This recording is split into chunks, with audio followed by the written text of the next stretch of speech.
See if Oh, Marianne, Will, can you hear how me? are you?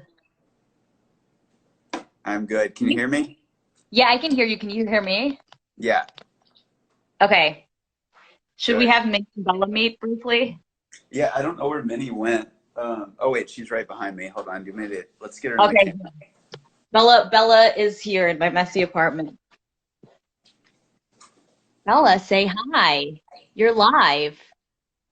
Look, that's Oh, your look, it's cousin your sister Bella. Minnie. She looks just like you. Yes, you guys are cousins. Okay, Aw, Minnie, come Minnie's a on. lot bigger This is your moment to shine. than Bella Okay. did not like that at all. Yeah, I don't. Minnie can be a little camera shy. Anyway, how's it going? Oh, it's good. How are you? About as good as anyone can do right now, I think. Um, Yeah, you know, but trying to fill the days with lots of work, and luckily I can do a lot of that at home, so that's nice. that's cool. And you're teaching right now, right? Yep, so we're finishing up the semester, and so everything's gone online and probably will be this whole summer, I would assume. So anyway, luckily for us, we have plenty of books and computers and things to entertain us. And live chats. Yes. Oh, really? And like this. Yes. Well, I do have Okay. to say, I don't know if I've gushed to you already about how much I enjoyed this book. It was amazing. For anyone that's watching and doesn't already know this, I got to see a really early draft of this book in a manuscript workshop, and it was so already like done that I didn't almost know what to say to it. It was already like such a well-polished book, and reading it again has been really, really great. Also, like how this part is shiny of your cover and this is dull. Anyway, Yeah.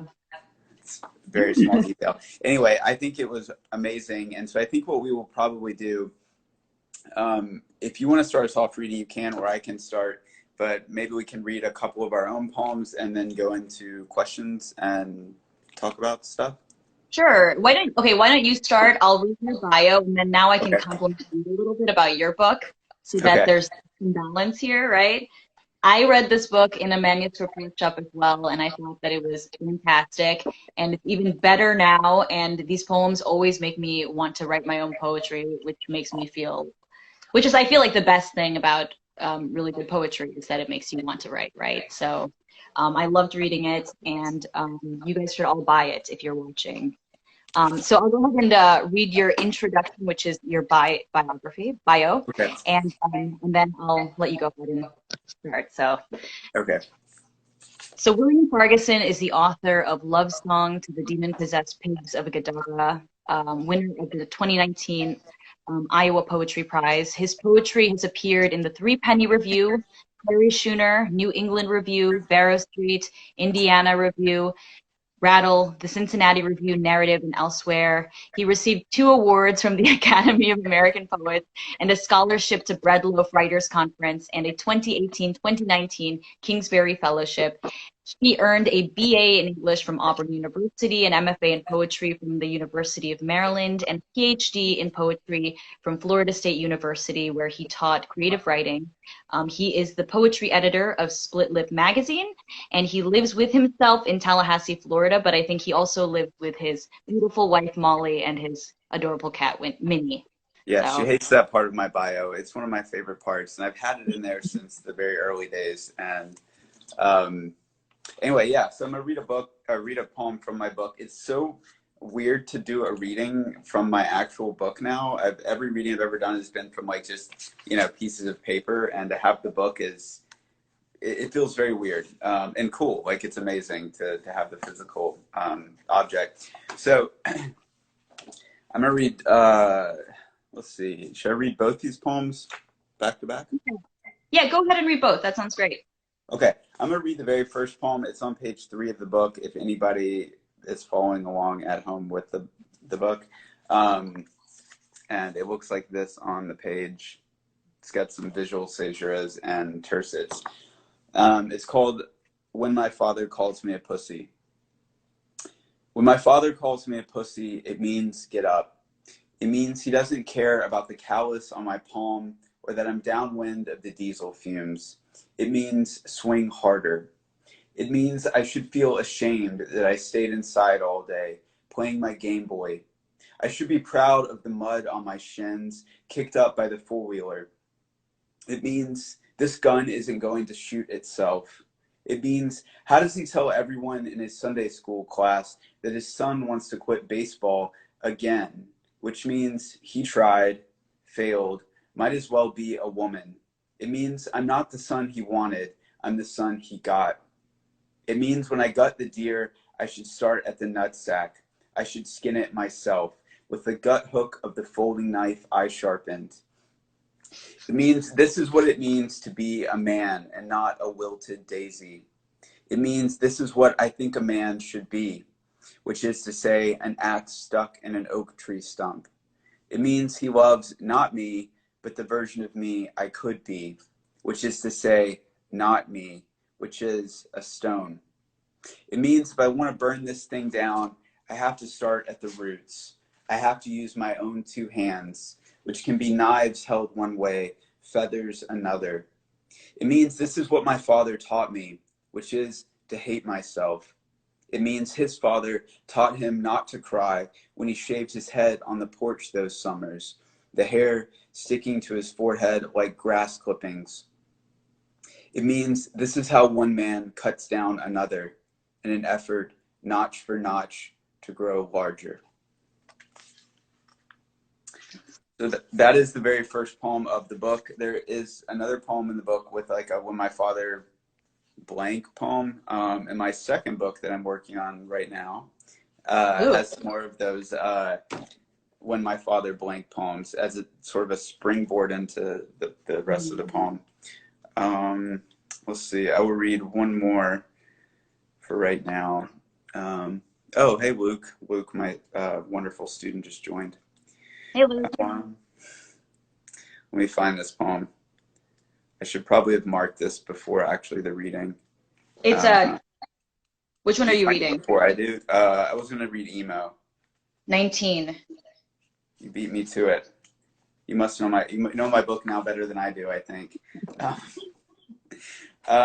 Okay, I'm still getting used to flipping all the pages of my manuscript instead of just sitting on a computer for a decade.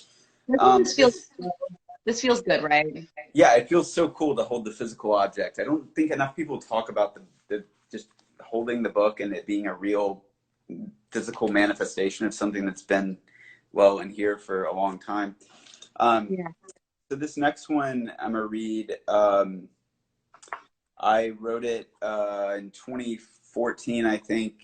No, maybe 2015, and I wrote it sitting in my car in kind of one take, and I didn't really change a lot, which is not often how I write poems. Usually I go through like 10, 15 drafts. This one didn't, for whatever reason, and it's about music and my love of emo bands, My Chemical Romance, Taking Back Sunday, those sort of great bands of the early 2000s. This is called Emo 2005. Testing out your sister's Clinique eyeliner, never sure of how thick to make the black beneath our eyes, then blacking out our fingernails with a Sharpie that would wear first at the edges from the sweat, me pulling up a pair of jeans your girlfriend let me borrow, before skinny jeans for men existed, were even a thing yet, and you in the mirror flat ironing your choppy boy bangs. How ridiculous we looked, this weekly pre-show ritual of belonging, before riding downtown in your blue Ford Ranger to see whichever band it was that week, before the doors opened at 7. And that was the fall we saw My Kim play, and I had planned to do it then, but wanted to see them play first. Then hang myself from my parents' porch with a note stapled to my chest, like a boy sent to the store with his mother's list pinned to his shirt. But here we were, 17, more pissed than we knew what to do with, lost in the sweat of the crowd and the noise of the music. Thankful for the distortion, that wall of sound, trapped almost by the sheer number of bodies on every side, but grateful for once not to have to make a decision about which way to go. I love that poem. Oh, thank you. Yes, it's the first one I read, I will say, was originally in Diode, journal, and the one I just read, emo, was in narrative. So Yeah, I shout think one of the poems that I read of yours before I met you in narrative. So it's really cool. Yeah, it was. Let's see, oh wow, a bunch of people have joined. Wonderful, cool. Hello everyone. So do you want to read some of your poems? I'm just going to read one, and it's a long Okay. one. It's Lansing Sinulog Rehearsal 2010, and it's the second poem in my collection. I should also just say, just to give you a little bit of background, Sinulog is a religious holiday. It's a festival in the Philippines, but then because there's a huge Philippine diaspora, the festival is celebrated in other parts of the world as well. And my family lives in Lansing, Michigan, and so this Sinulog celebration is about the one that happens every year, every January in Lansing, Michigan. And so I'll go ahead and read that. Okay. And it's on page 2, Will, or anybody who wants to follow along. There you go. Lansing Sinulog Rehearsal 2010. January in Michigan means Viva Pit Senor, aluminum trays heavy with pancit, dinuguan, pinakbit, calderita, lumpia, leche flan, bibingka, and 5 hot and ready pizzas for the husbands and children. My mother is wearing paint on her face, a candle on her head. You see, Sinulog is not just a religious holiday, but a festival, a performance. If no one will remember our history, then we will reenact a version every year, even if a January blizzard is coming through, Michigan style, in which the trees die standing and the roads are as treacherous as the early modern seas. Still, we sashay into the community center wrapped in polyester fibers and fake leather gloves. We slide off our sodden boots, go barefooted. In this performance of our history, someone's white husband plays Magellan. This husband used to work for GM before the auto industry crisis. Now he is unemployed and enjoying his role as a powerful yet bumbling navigator, captain general. The actor's wife is playing a native Filipina. She has no lines, only dances, but in reality she talks fast and uncensored like a late-night radio DJ. Because I'm a teenager, she teaches me the Bisaya word for masturbation. And throughout the rehearsal, I can't stop saying it. Look, look. My dad tells me to stop for goodness sake, but why should I when everyone is laughing and the word is perfect? Look, look, I say, look, look. All the Filipino wives are playing native dancers and their husbands are playing conquistadors, because what were conquistadors if not small-town men with beer breath, wearing plastic armor, holding a figurine of a brown baby Jesus, while a native woman throws them the keys to their Buick sedan, asking them to grab paper plates. We'll need paper plates since this rehearsal involves eating as much food as we'll eat at the real party, so we'll know if our costumes still fit. Most of these husbands met their wives on the internet, but in the 1500s it was a little different. You got on a boat first to find spices or gold or coconuts or unconditional love. Some muscular Philampton plays Lapu-Lapu, who in real-life Filipino history is known for slaying Magellan with an iron sword before Magellan could make his way around the world. Magellan was probably killed by a group of native folks, not just one Filipino guy, but we like this version of the story because it is a historical representation of the conflictedness we feel on the inside. And who doesn't love a good one-on-one fight? If Manny Pacquiao lived in Lansing, he could have been our Lapu-Lapu, and our Magellan, Ron, wouldn't have stood a chance, the poor guy.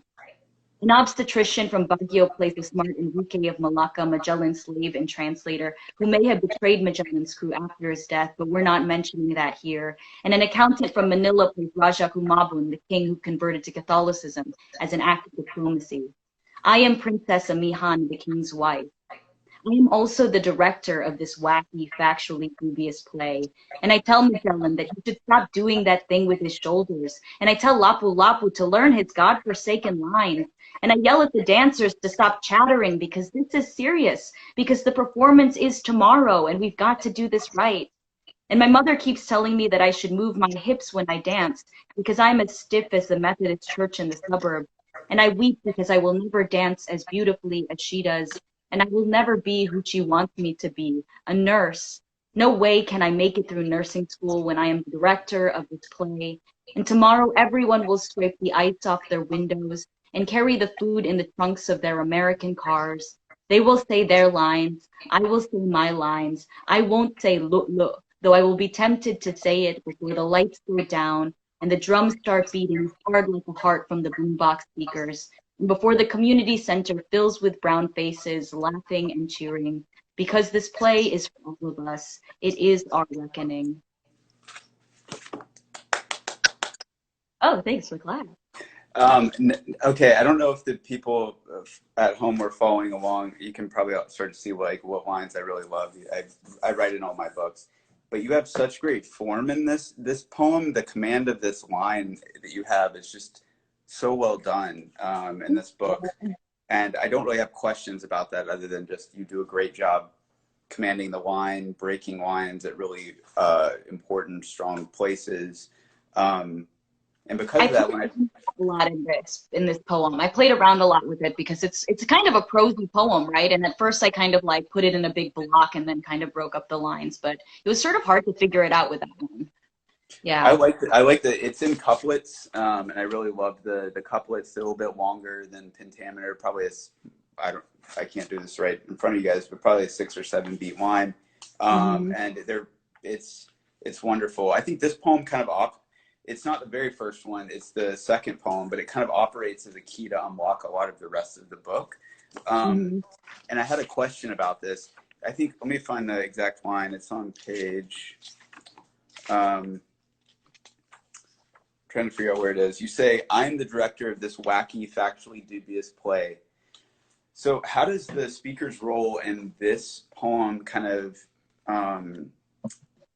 speak to the larger operating of like the speaker's director of the entire book, because basically trying to organize the people around them, trying to organize the different narratives within this play versus within the overall book. How does basically the speaker see themselves as a director of historical narratives throughout this book and really kind of like their own personal life? Yeah, so the final line of the poem is, because this play is for all of us, it is our reckoning. And something that I thought about a lot while writing this book is sort of the way that remembering works, especially for colonized people, because a lot of our history, our pre-colonial history, isn't written down. And so I like to think about the book as a whole as sort of like an act of reenactment or an act of remembering, and the speaker sort of plays a sort of, so Antonio Pigafetta is Magellan's chronicler, and he wrote about Magellan's voyage, and the speaker sort of takes on a Pigafetta type role, taking the reader through the speaker's act of remembering, the family's and her family's immigration from the Philippines to the United States to Europe, and also remembering our colonial history. And so the speaker, like Pigafetta, arranges the poems and the narratives and that history as an act of sort of like reclamation, an act of reclaiming that history. That's sort of how I thought about it throughout the book. Yeah, and I think what it speaks larger to is the poet's act of like documentarian, like sort of the person that remembers, the person that that without without the family poet, do these narratives get remembered? You know what I mean? Like, you're working with really old narratives, but also this poem, it says Lansing Synagogue Rehearsal 2010. So you're working with a very recent narrative, and sort of and a lot of these poems seem to be an act of trying to document and record and trace through the family's history as much as it is past history. And that's tough. I mean, I would say that would be really tough to do in a book, and I think you do it really well, which makes me feel like this book is not really a first book. It feels like it's got the levity and skill of like a second or third book, and how you work through these themes. And yeah, I mean, that's like a compliment, like not a first, but like it feels like it's so well developed and accomplished in what it's trying to do that it feels like kind of your second book or third book in that sort of way. Yeah, I love that poem. And in terms of like personal history too, I feel like a big part of the book is sort of grappling with religious themes and thinking about the way the speaker's own religious ambivalence. And your book kind of does a similar thing, so I wanted to kind of ask you about that. Yeah, there it is. I'm going to be Vanna White this whole time and just hold up both of our books for sponsored advertising. Anytime you say your book, you should just immediately lift it. Well, Yeah. actually, Well, it'd be nice if I had like a button and I could just click it and the little like image would just kind of, you know, pop up and you could have like my book or like we're talking about your book and it's just, you know, anyway, yeah, go on. For us now. No, so my question for you is if you, so your book incorporates a lot of biblical and religious themes and allusions, and so I was wondering if you could talk about how yours or your speaker's Christian upbringing shapes the narrative of the book and shapes you sort of as a poet.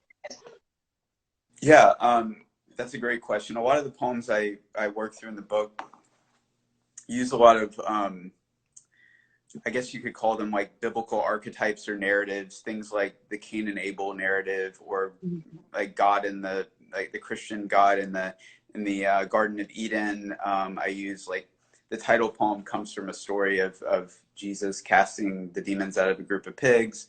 I mean, these narratives kind of are threaded throughout the book, and I have a lot of knowledge of the Bible and noticed that there were different pockets of it that didn't seem to be written about in poetry. And so I tried to dig into that and use those narratives as a way to talk to God or talk to that part of my life, that spirituality that is often really hard to write about. Like, you know, it's hard to write about without it just being a prayer. And I have poems like that in the second book that are just more or less a prayer. Like the poem Ash on the Tongue in here is sort of a prayer. It starts out with, you know, invocation of the Lord and trying to talk to God.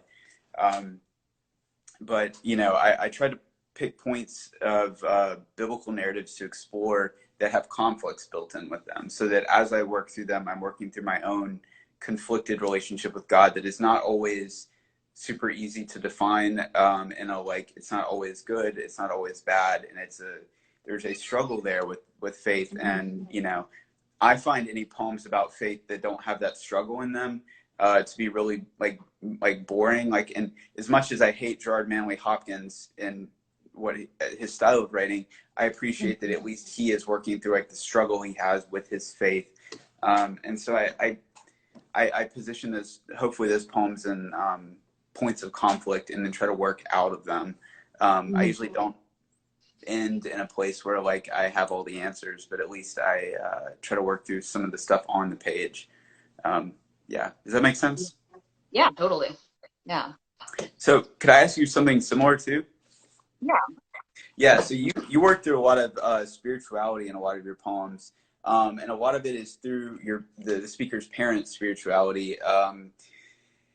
So let me find an example. I think it's Forgive Them, They Know Not What, which is on page...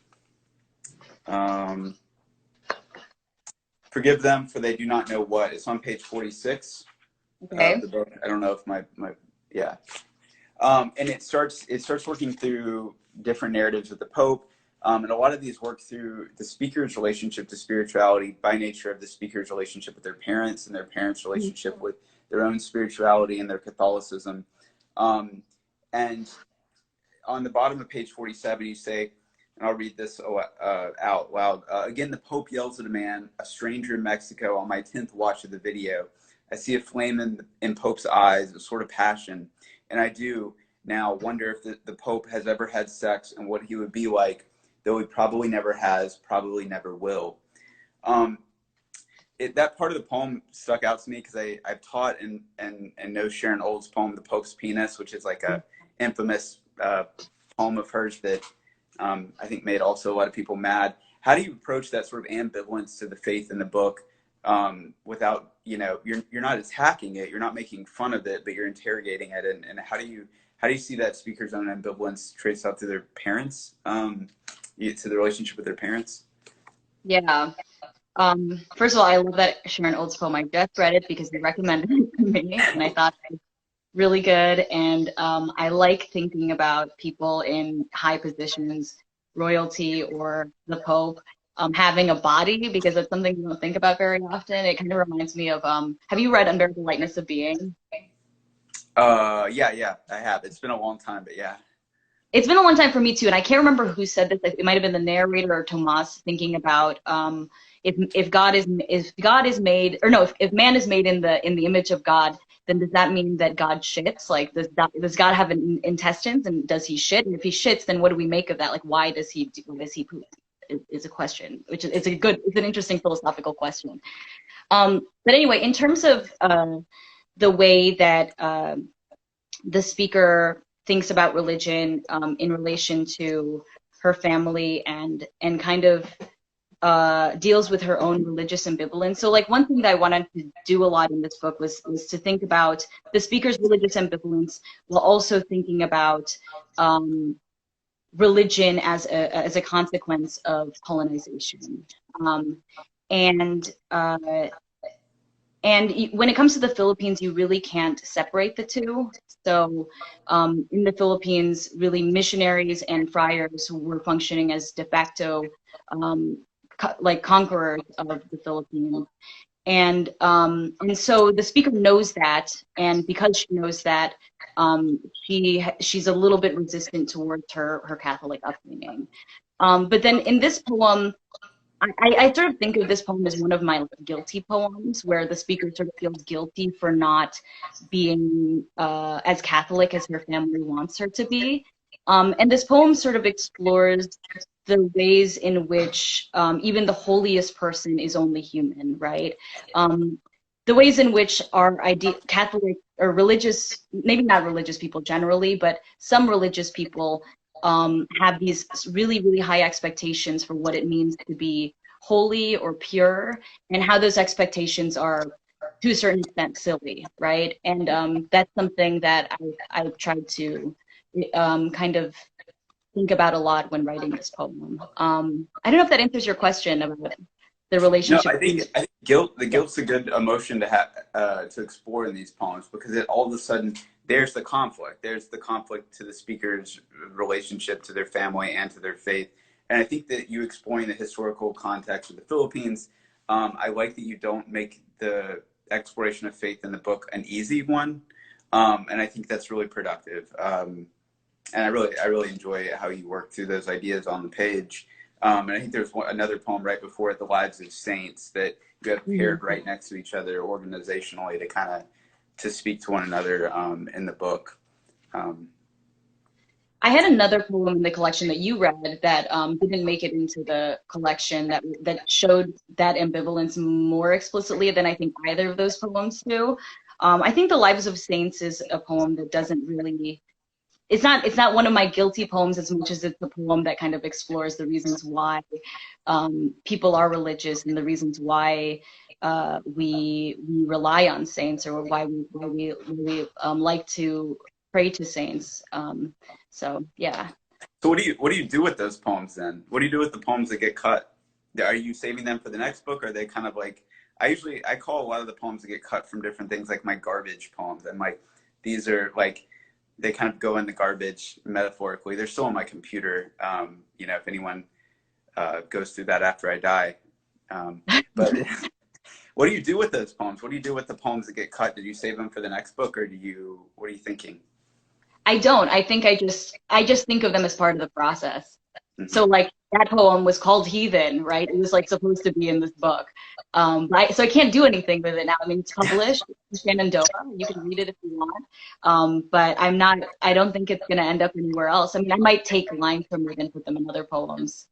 But yeah, garbage poem. Yeah. Yeah. I also had a professor once call it the slag heap. You know, like it's sort of the excess in the making of like iron or ore or whatever. I don't know. I understand the whole technical thing, but the slag is what's sort of pulled aside and put to the side so that the actual product can be made.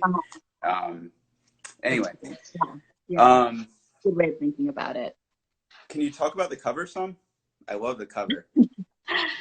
Yeah, so the figure on this cover is the Santo Niño. This figure was given to the Princess Amihan, who was a native woman in the Philippines. It was given to her by Magellan, and so it kind of, there's some, you know, religious and there were religious themes in this book, and there's also some historical themes, and so I feel like it kind of captures that. Thank you for the close-up. And also, I kind of like the idea of having a religious icon here. I like the sort of ironic effect it has with the title. Yeah.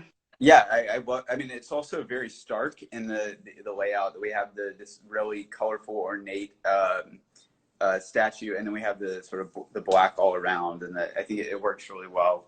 Yeah, that's cool. Let's talk about your book, Will. Okay. Okay, here it is. Tell us about the title. Tell us about the title and how the poem is in conversation with the other poems in the book. Yeah, it's a mouthful of a title. I had people, I don't remember why it got brought up, but I had told them that I had a book picked up and published, and I would tell them the title, and before I could even finish the title, I could already see myself flushing with embarrassment for how long the title was, knowing that no one was going to remember this title because it's so long. But I think if I talk back to the title, it kind of makes me go back to the love song of Jail for Prufrock, which was one of the very first poems I was ever introduced to when I was a freshman in high school. And despite Eliot kind of being a dick, just generally, I love that poem of his, and it spoke to me as a freshman in high school, struggling with mental illness, struggling with fitting in, and I felt a kinship there to that poem. And I always loved the idea of a love song blank, love song something. And so this, if people don't know, I added the epigraph to underneath the title of this poem from the book of Luke and the Bible. It says, "Then went the devils out of the man and entered into the swine." So Jesus was doing like miracles throughout like the area, kind of almost on a tour, like of going to different cities and different places and performing miracles with his disciples. And he gets to the city, or he gets to the Sea of Galilee, and there's a city called Gadara right there, or Gerendine. Wait, Gadara is the city, Gerendine is the adjective form. He gets to that city, and there's this man that was cutting himself with these stones and was possessed by demons. And whether or not that was actual demons or mental illness is, for other people, I guess, to unpack. But Jesus casts the demons out of the man, performs this miracle, casts them into the pigs, and the pigs run off the cliff and die, which is why there are little, pigs on the back cover, which are kind of bleak once you think about it. I love these little pig guys kind of falling down the back cover here. But they all killed themselves. And I think the speaker of the book feels a kinship with those pigs more than the man, because the man got a happy ending. The man got blessed by Jesus. He got cured. He got fixed. And Jesus got to make that man an example of Jesus' triumphs. Whereas the pigs just got possessed by demons and killed themselves. And so I felt really bad for those pigs, and I felt more of a connection with those pigs. And so I wrote the poem about them. And there's a suicidal impulse of the speaker throughout this whole book.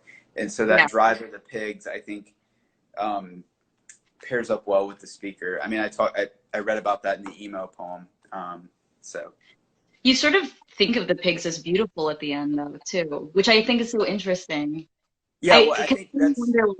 Are they beautiful? They're beautiful after the possession, right? Because no one would ever want to call them beautiful. I want to call them beautiful in that moment and give them I want to rewrite that historical moment to make them beautiful, to basically not make them just sort of being in the wrong place at the wrong time, kind of being like, well, sorry, you get possessed by demons and you all get to die. And, what strikes me always about that story is how it's a moment of triumph for Jesus, but it's also really cruel. Like, to get this man to not be possessed with demons, a whole bunch of pigs have to die. In other words, like, the good is only given through a lot of bad. And so I guess I wanted to explore that.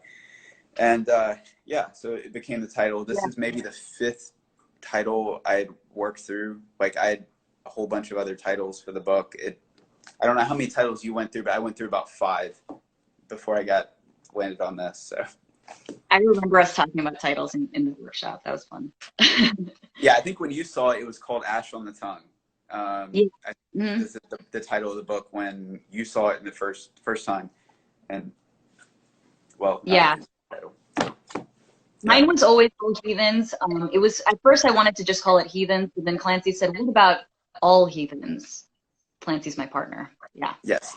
Well, I think it speaks to a togetherness that I think you explore throughout the book. So much of your book is about the unit of the family, the connections to the family, brothers, fathers, grandparents, their narratives, what they sort of give to you. And like even the cousin makes their way into the book in the last part of the book. And I think there's a togetherness there that I think you explore. I think my book is more about alienation from the family more than a togetherness of the family. And I think that's a different way of working through the family structures. Yeah.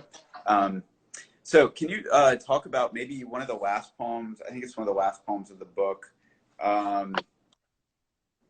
It is page 56. It's called Some Words of the Aforesaid Heathen Peoples.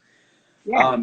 You map your own family history on top of the Magellan historical narrative. Can you talk about working through both of those in this poem?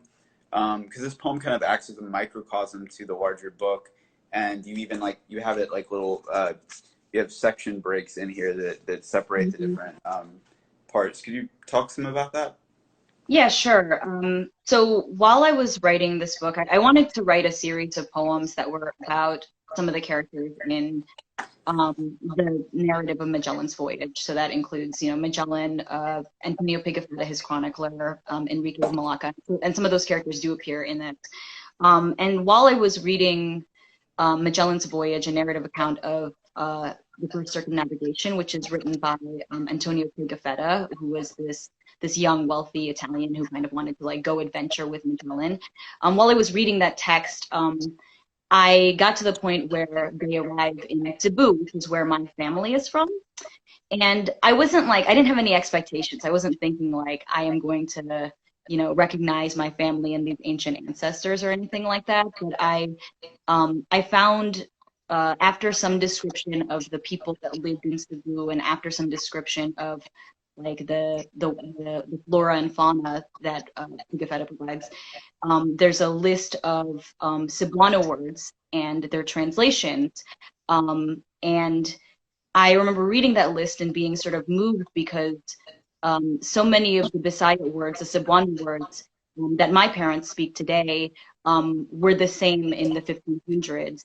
And it was just one of those moments while reading the Chronicles that I felt kind of like I could recognize myself in these people, and I could recognize my family in these people, and it was like one of the more human moments in Pigafetta's text, right?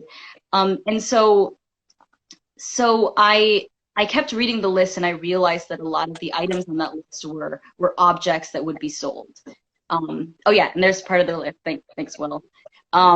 And so really what the list is natural resources, things that the colonizer can extract, can take and export back to Europe, right? And I noticed that they had a word for mother of pearl, but didn't have a word for mother. My cat's meowing. And I wanted to write about that. And so the first section of this poem is about how there's not a Bisaya word for mother in Pigafetta's translation, right? And so thinking about that a little bit more, I decided that I wanted this poem to just really be about my mother and about my mother's personal history and my mother's mother and about motherhood generally and my desire to become a mother or not become a mother sometimes. And this really just ended up being sort of a poem about memory. And I really just wanted to kind of reclaim the narrative that Pigafetta was trying to put out in the world about us, about Filipinos, right? So this is sort of just me kind of rewriting that list and having that actually be stories about actual people, so that it cancels out sort of the way that he sort of fetishized the Filipino people. Yeah, I think you do a great job of not only rewriting that, but making it into an art form. There's so much technique here in the braiding of the different narratives, and we have these different section breaks. And then this list that I tried to show where you break form pretty drastically here. But you have such well-established form before that when you break it, it gets to be seen as a very intentional thing. It reminds me of some of William Carlos Williams Patterson, where he does these massive lists of the place and includes these names and just lists them out like this. And then it allows this poem to sort of take on a new meaning when all the pieces kind of come together. And I liked seeing a poem that was like this and a little bit more experimental a little later in the book, because we got an establishment of your voice, we got an establishment of your lines, and then we get something like this formally, and it shakes things up and sort of serves as sort of the microcosm of you exploring these two narratives at the same time. Yeah, it's a great poem. I put a star by it. I put stars by my favorite poems of the book. That way, if I want to go back to the book and just go back to the poems I really love, then I'm like, oh, that's the one that one of the ones I really love. So, yeah. We want to talk a little bit about, I kind of want to ask you two questions, and I think I'll combine them. I just think that there's so much vulnerability in your book. You write a lot about masculinity, your relationship with your father, and I wanted to ask you sort of how do you think about vulnerability when you're writing a poem, and also as a creative writing teacher, how you teach vulnerability to your students, but then also maybe just to add to that, talk about how you write about mental illness and like difficult material like that. Yeah, I think my book is, I don't know if it's good or not, but I know it's intense. I will say that because I think and I think that's not a qualified judgment. I think it's just that's sort of the material I get into is some really intense subject matter. And to me, I try to teach vulnerability to my students, which is very tough to do, because I think some writers are going to be more naturally inclined to be more vulnerable in their work, and some are going to sort of push back against that and not want to put that in the poem. The way I teach vulnerability is when I teach my students, I tell them they don't have to turn in every poem they write to the workshop, that they can turn some just into me. So I think of it as like shifting the audience size. So like, let's say they're writing about something that's really difficult to write about. They might not feel ready to bring that to the classroom setting yet. They might not feel like, I want 20 students to all give me feedback on this really intense poem about my parents. So I let them turn that in only to me and turn in other poems to the workshop class. Similarly, I like to think when I'm writing all of these poems that I'm not going to share them with anyone. So that when I write it, I can be as honest as I can with the page. I think there's something really sacred and holy about that space, that sort of communion with the page. And I think if I interrupt that with thinking about the outside world, if I think about a contest or a journal submission or a workshop or anyone reading it, you know, that outside voice, that they're on my shoulders, you know, and they're looking over my shoulder as I write. And so I try to just write everything with the idea that no one's going to see it. And then I try to slowly eventually get, you know, to the point where I can share it with someone. Usually it's my wife. She usually reads them first before I send them to friends and stuff, or bring them to a workshop and then maybe out into the world. But yeah, I read about mental illness in the book, which I think is important right now. I think there's some opening dialogues about mental illness right now that need to be continually opened up, because, you know, the rates of suicide are way too high. I mean, there should be zero, but I think opening up that dialogue and letting people know they're not alone, that they can talk about these things and they can be talked about in a non-stigmatized way, can be really powerful tools to help them feel less alone and deal with, well, you know, mental illness. And I think I didn't know this book was going to be about mental illness until about halfway through. In the summer of 2013, I had a nervous breakdown and was hospitalized for most of the summer. Sort of against my will, sort of not. And that summer, kind of having that nervous breakdown kind of reframed my work a lot. And I'd already written, you know, a chunk of the book at that point. I think I'd written the title poem just a month or so before the breakdown. And since that moment, so much of the book has been about trying to deal with my own mental health and, you know, unpack that on the page and try to get better. You know, like, I don't think it's an easy goal, and I'm never going to paint it as an easy goal, because that's unrealistic and what I think kind of be counterintuitive to someone trying to get better. and deal with their mental health. But opening up that dialogue, trying to tell people to seek out therapy, medication, and that I struggle with it. Like, it's not an easy thing to unpack. So a lot of the poems deal with that struggle. Because if everything was great with my mental health, then the poems about mental health would be really boring. So yeah. Do you Anyway. feel like it? I mean, I think about this a lot, whether or not. I mean, I sometimes I wonder if poetry actually helps my mental health, or if it's sometimes kind of like. I think that more and more poetry has been helping my mental health, but I wonder how therapeutic it is for you. Yeah, I think it's therapeutic. Sylvia Plath has a great quote about it, that it can be cathartic, but it shouldn't be simply cathartic. Like, and I think what she means by that is, if it's simply cathartic, then it's just masturbatory. Then it's only for the poet's benefit. Like, it only is a release to make them feel better, but it needs to be in conversation with something larger. It needs to be able to speak to other people. And so some of my poems are written just for catharsis, just for therapeutic reasons. And some of those never see the light of day. Like, I don't show them to anyone. The ones that are maybe both cathartic and therapeutic and also do something in speaking about depression or anxiety or masculinity, then those get brought to the table for, like, sending out to journals and maybe, you know, making its way into the book. So things like that. Yes, the book. Sponsored ad. I have a weird lighting right now. The sun is shining on your book in a beautiful way. So well, maybe that is like a, you know, well, there are clouds on the book, so maybe it's something to do with the, This is also from my friend that I went to high school with named Devin Lunsford. He's a great photographer. I felt so honored to be able to use his picture for my cover. He took this in Alabama. Like, this is a landscape in Alabama, which a lot of the book is written about. So it's kind of like a weird Easter egg. I guess it is Easter weekend. It's an Easter egg that, you know, this is the landscape of Alabama in this picture, but a lot of the book uses the landscape of Alabama as well. So I had a question. Okay. You have been editor at Split Lip, the poetry editor, for a while, and now I've hopefully taken on the helm and hopefully taken up to do at least half as good of a job as you did. Can you talk some about how being an editor changes your view as a writer, as a reader of poems? Like, I mean, you know, when you work as an editor for a while, how does it change when you go back to your page as a poet?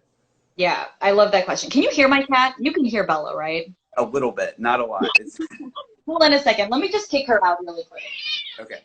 Okay, now I can definitely hear her. I don't know where Minnie, my cat, is. She is gone. I will use this moment to say that you guys should buy Marianne's book. If you're gonna buy one of these, buy Marianne's book. It's great. It's out from Sarabande Press. You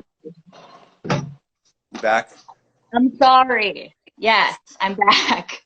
Okay, my cat was messing with all of this stuff, like, on the table right before we were doing this. She was like messing with all my stuff. Anyway, I'm glad I'm not the only one.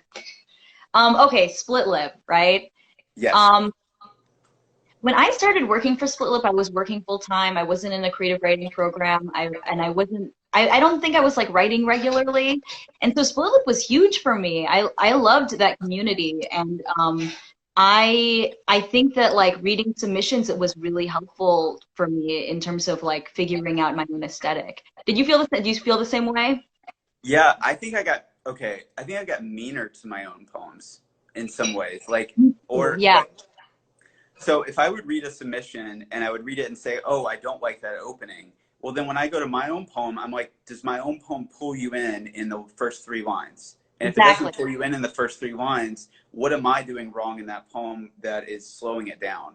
And so if I started to develop guidelines for what I was reading at Split Lip and say, like, wow, the first 3 lines need to set the tone, they need to set the form, they need to pull me in, so I know kind of what's going on a little bit, and start pulling me along. And if my own poem didn't do that, then the beginning needs to get worked on. It needs to get cut down. It needs to get edited. Did you find that to be the case for you? what I found interesting was that, so Split Lip, if you guys don't know this, Split Lip publishes one poem per month. And each submission, are you guys still doing this where each submission is one poem, right? Yeah. Okay. I think that kind of changed the way I thought of my own poems, because I always thought about each submission as like, will this poem end up being good enough to like stand on its own for that month in the issue? You know what I mean? And I feel like that changed the way I thought about my individual poems, whether or not they would, like if I saw my individual poem, my poem in the queue, would I think it was good enough to stand by itself in an issue? And I mean, since Split Lip only takes one poem per poet at a time, it means that one poem has to speak by itself to everything Right. that poem needs to do. In other words, it doesn't get to be held up by a poem on either side that kind of inform it. It has to be its own unit, its own sort of standalone text. And I think, I mean, I have poems sometimes where I'm like, wow, this might be a good book poem, but it might not make it into a journal. And what that tells me is it's not standing up on its own legs enough as an individual poem. It's being held up by other themes in the book. So I think it's forced me to try to make my own individual poems all stand by themselves, you know, like if you were just, I don't know. It's I think made me a lot better reader. It's also been really cool to keep my ear to the ground. Like I can hear the rumblings of everything kind of happening in the poetry world by what starts coming in. You know, it feels like a great honor that I don't take lightly. And we miss having you on Split Lip, but it's been a great. Will. You're doing great. You're gonna be better than me. You're more organized than me. I'm a mess.